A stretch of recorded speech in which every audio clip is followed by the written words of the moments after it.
Hi, my name's Emma and let's talk spooky stuff. Welcome back to my channel. Let me set the scene. It is a stormy night and we're in for a slasher as Kevin Bacon returns to the camp. This time it's a different camp. Today we're gonna watch They/Them, and it is pronounced They/Them. If you didn't know. They've actually typed it out that way on the Wikipedia. And I'm glad because before that I was calling it they/them. And I mean, it's no surprise that I was mispronouncing. It's something that's in plain English as well. Yeah, so just so you know, that's how you say the title of this film. I am both excited and very nervous about this film. And I want to just preface this by saying if you're here for a stupid reason to write some stupid hate without even watching the film, or if this is just not your kind of thing, maybe don't watch it. I would not encourage that, but horror has always been for all people, and it's always been for all people who experience trauma. And if you know anything about this film, it is about a group of LGBTQI plus kids who go to a conversion camp. So we're already on some pretty traumatic grounds. I'll get to my concerns in 1 second. I just want to wrap up what this is about. Basically, it's about that. It's about this gay conversion camp, and someone there seems to be picking off the counselors and the students, and who knows the reasons why. That's basically all I know about the film, but I am concerned because as of recording this, it has a 3.2, and I do want to explain because of course there could be some reasons where people would just vote this film down. Unfortunately, we understand. Well, not understand, but unfortunately we've seen that before. But this is the thing, I got a hold of this film a little bit early, and sometimes when you get a screener a little bit early, there can be some changes. And my version of this film actually goes for 9 minutes longer, so just do keep that in mind when you're watching whatever version comes out and how it comes out. I'm assuming 9 minutes will really not make too much difference to the whole cut, and usually it's just a little bit of dialogue here and there. But the ratings are from people who've actually seen the film, I believe, because the film did go through a lot of test screenings and things like that. So I have a feeling that these might be legitimate concerns, and even worse so, I worry that these are representation concerns. But I have been told by someone that there is some content warning. It's sexual assault and animal cruelty. So if anything, this video is going to, number one, tell you whether this film is worth watching, and number two, let you know about those concerns, because I know a lot of people out there are very sensitive, especially to animal content. So yeah, this is gonna be a wild video.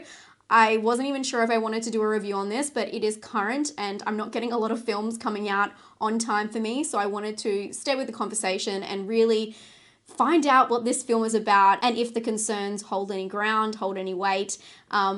And I just really want to see Kevin Bacon back in action at a camp. Like, how cool that Kevin Bacon is back in horror and it's returning back to a camp. Like, what are the chances? So keep watching or watch along if you want to find out if this film is worth your time, because as of this Friday, it is streaming on Peacock. So I'll let you know if it's the perfect Friday night slasher or if you can give it a miss. Let's find out what all the buzz is about. Come chill with me and watch They/Them. Let's go.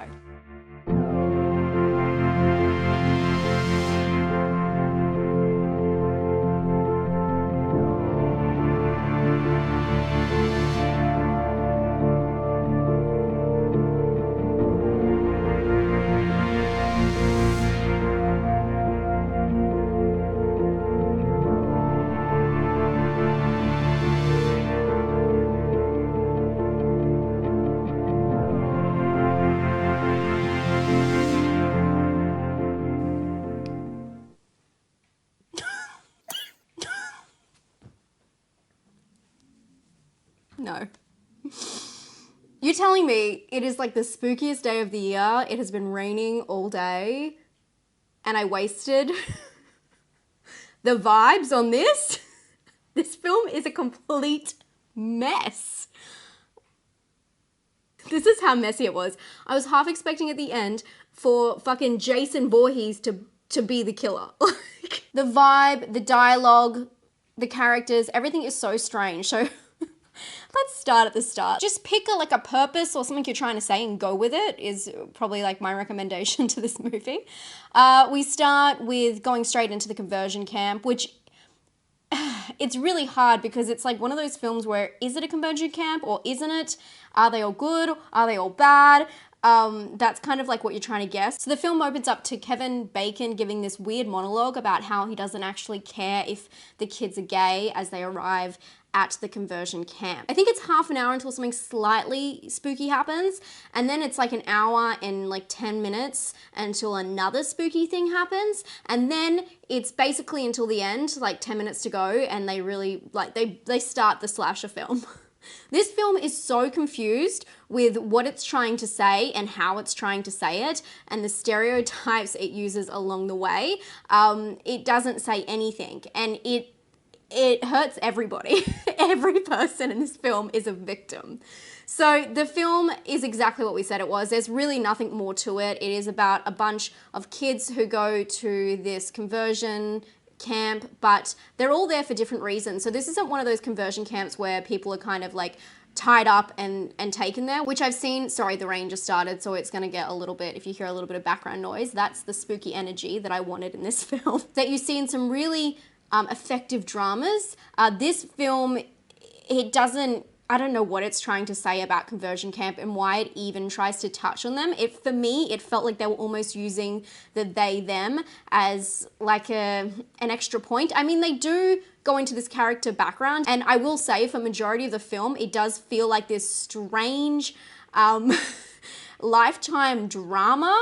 And at one point they break out into song and dance, and I tell you what, that point, I actually thought it was quite cute. But then I forgot what I was watching. Like, there's literally this part where they all break out into song and dance. For me, it kind of reminded me of like the newer version, I think it's 2014 version of Stage Fright, where it's like this campy, you know, slasher. Yeah, it was just a very strange way of getting us introduced to the characters, but you feel like you learn so much about them, but then you don't learn about them at all. It's the most bizarre mix of events. The whole thing is very strange with like the temptation of the whole, you'll see maybe if you watch it, it's just a very strange film, and I don't know what point they were trying to make about the camp and about Kevin Bacon's character and all the counselors. Like, I just didn't understand what the point was. Like, they were evil or the kids were evil, and there was like this weird dynamic between them, but at the same time, you know that they're meant to be getting stalked by this killer. So I just don't understand, like, make a full drama or make a horror. Like, just the point was not proven. What is the point? There's also a lot of pretty intense language in this one. They do go full homophobic. So yeah, it really does try and say something about something. Just be warned. And the animal death is very extreme. Not extreme as in disgusting, as in like what you see, or gruesome. This film is not really gruesome at all. As I said, it's hardly a horror film, but the situation is really intense. And of course there's going to be a lot of intense content with talking about this, and with the kids talking about, you know, their pasts and their struggles. And the two trans characters in this film are trans in real life. So I feel like you can see that emotion come through when they're talking about their story. So I do believe them in those moments, but then when they go into the horror moments, it just does not work with anything else. There's also this very strange way the characters are communicating with each other. There's like, everything is unspoken and strange, and not that it needs to be fully explained to the audience, every interaction, but there's just a very strange vibe going on where you feel like they're concentrating on the wrong conversations. Yeah, and there's also just very stereotypical horror things that happen out of the blue. Like, there's these creepy dolls that just don't even make any sense at one point. So I just feel like they threw so many things in here, and I just don't understand how these actors would ever read this script, like Kevin Bacon being one, and think like this is a great story to tell. Like, it didn't make any sense to me. It just didn't make any sense converting from paper to whatever this was, the film. But we do need to talk about the assault, because I think I kind of misled you at the start from, I think, got my wires crossed with what is meant to be really shocking about this film, but there are some very perverted parts and some very sinister parts, and it just feels disgusting. yeah, there's just some twisted ways that they deal with sex in this film. And then there's also a lot of sex scenes, which are just like full on. I don't know if they're gonna be in your cut, because I could imagine they would be removed. It just seemed very strange and yeah, it's just such a weird thing. At the start, this film opened up to being like this really cool slasher and had a really epic like opening scene. And these are the opening scenes that, you know, we see in these horror movies that we miss so much. Like, it reminded me of like I Know What You Did Last Summer kind of opening scene. And the title was not great, but the opening scene, it really reminded me of like those kind of cool films and films that you see in the cinema, and they have that epic, you know, like Scream, the epic start to the film. And then the pace completely changed, but the sinister music in that was like really fun and interesting. But then it followed this music that was really soft and dramatic and lifetime worthy. So then when it gets into the character progression and then the sex scenes, like the positive sex scenes, you'd think it would be, you know, still soft and character building, and they're growing together and they're bonding in a way, but it just looked really raunchy and like full on. I don't know how else to explain it. It just seemed like a bit much. Even in like 80s films like Friday the 13th, where there's like sex scenes or like, you know, canoodling going on, it's not like in this way. Like, it felt like very aggressive. I wouldn't say that the film is the worst film I've ever seen, but it is a complete mess. It is a complete mess. And it has nothing to do with the way they tackled it, but more the way that they ignored a lot of it and focused on very strange moments to try and say something. Again, loved the musical number. Seriously, I thought that was really sweet, but then I remembered I am watching a horror movie. So I feel like the focus was off, the spooky vibes hardly there.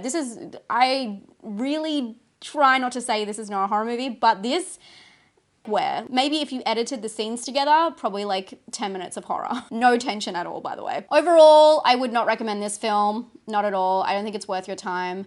Yeah, I hope that someone can edit down a version that will explain the horror really quickly, but I can understand how it got the reviews it did, and it has nothing to do with the content being about LGBT. If anything, they did the community extremely dirty, and I just really want to know what Kevin Bacon was thinking. Like, I would love to see an interview maybe down the line when he's out of contract about, you know, talking in PR for this, about like what went wrong, because something went seriously wrong with this film.